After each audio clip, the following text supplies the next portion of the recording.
You heard me. You heard me. Welcome to You Heard Me the First Time podcast. My name is Minnie.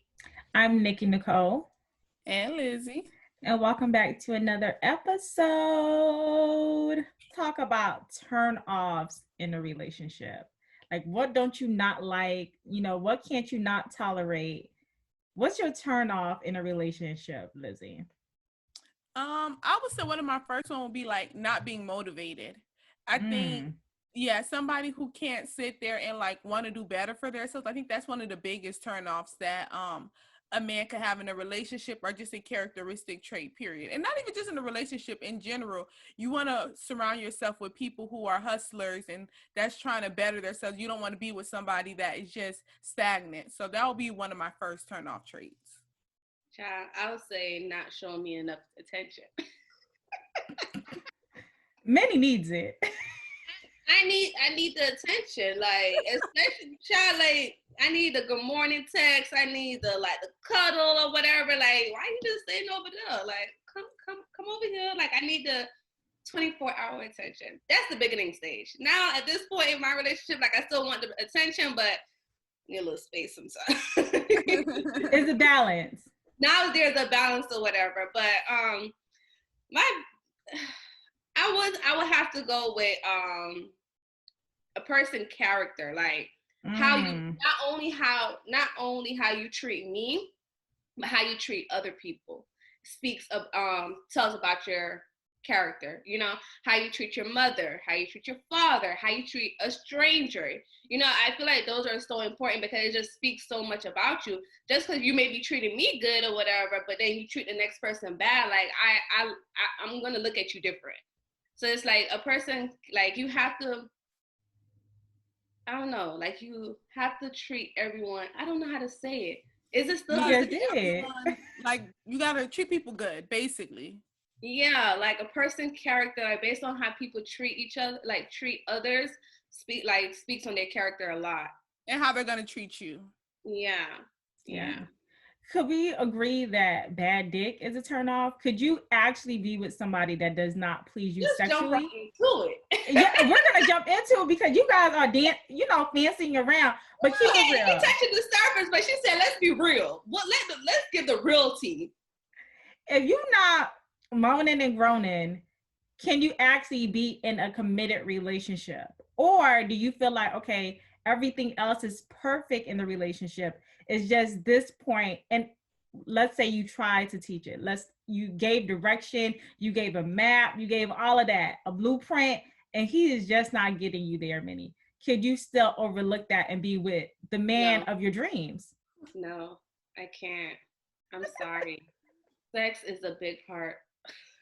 Call me what you want, but sex is a big part of my relationship. It is a big part. Like I love to have sex. Okay. I love to be turned on. I love to turn my man on. I love to be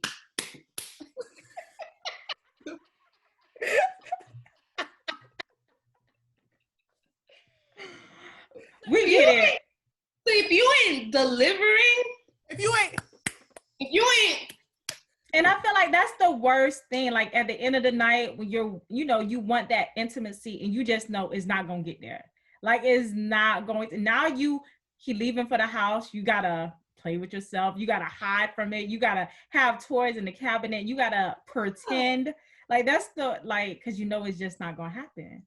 And before, I think I said in this podcast, like I feel like, like teaching a man how to have sex with you is just like, he should already know what to do. Da, da, da. Okay, I'm gonna take that back. Yeah, I'm gonna take that back or whatever, because although my man was doing he was doing what he do or whatever, like I was pleased, but once I started like making certain adjustments and he noticed it, like if he giving me head and he tried to play with me and I move his hand, like, okay, no, I just want his head like right now. I don't want your fingers or whatever. So now he noticed, like, all right, well, next time I'm just giving her straight head or whatever. Yeah. It's like, I'm telling him slow down. Like it's slow. You see how my body react to it. So now he's like, all right, I know I'm gonna eat that thing slow or whatever. So it's like No, but for real, you do have to teach somebody how to please you. Yes, I'm teaching him how to for you may not work for the next person. That is very true. So I'm teaching him how to please me, and we're getting to another level in our sexual life. And baby, it feels good. Okay. So I take that statement back where I said like, oh, no, don't teach. You're not supposed to teach a man. Teach that man how to please you, because it's not only about his pleasing, it's about you getting pleased as well. Absolutely. So, I also think that there could possibly be like a middle point. So there could be a point where, you know, you may not reach your, you know, your complete max or happiness sexually, but then you can get it to a point where now you're more comfortable. And it's something where you can now. Comfortable? Okay, bitch. I want to be comfortable when I'm going to sleep, when I'm taking a nap.